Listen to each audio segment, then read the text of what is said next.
avec les prêtres et autres religieux, nous avons intégré que le diable est noir, que Dieu est blanc, que teint clair est meilleur, que nos religions étaient profanes et la manifestation du diable et qu'il fallait s'en éloigner. La plupart d'entre nous avons intégré que nous sommes moins intelligents que le blanc. Nos sœurs et nos mamans ont intégré le fait que les perruques, les moumoutes, longues et blanches, étaient plus beaux que leurs cheveux naturels. Il est venu le moment de sortir de cet obscurantisme. Il est venu le moment pour une jeunesse désormais bien formée et ouverte sur le monde, d'élaborer le narratif des Africains, de raconter notre histoire, de magnifier nos valeurs, de vulgariser notre savoir, notre conception de la vie. Bref, de récupérer la parole qui nous a été arrachée et de parler de nous, sans complexe, avec fierté.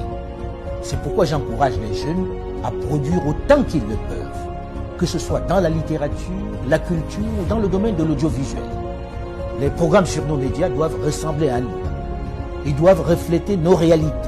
Nos feuilletons, nos films, nos jeux doivent ressembler à nous. Fini le mimétisme.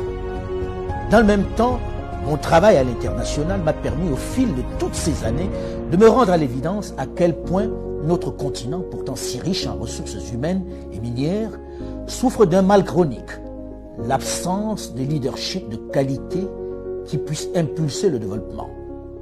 Pendant longtemps, les diplômés, les cadres se sont trop contentés de gagner leur vie dans de grosses structures, abandonnant trop souvent à des aventuriers, des voyous de tout poil la gestion de notre bien commun. Des politiques sans vergogne qui se sont enrichis, plongeant nos pays dans l'abîme et le chaos. Il devient urgent pour cette jeunesse bien formée, avec de vrais rêves et de réels potentiels, de s'engager en politique pour donner un cap à nos territoires.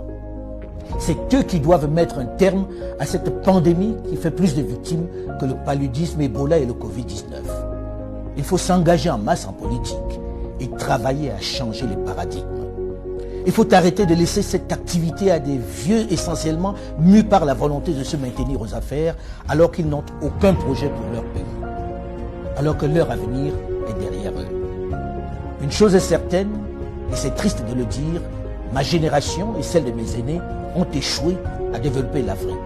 Mais vous, les plus jeunes, aurez moins d'excuses puisque vous avez les armes pour renverser la vapeur. La balle est dans votre camp.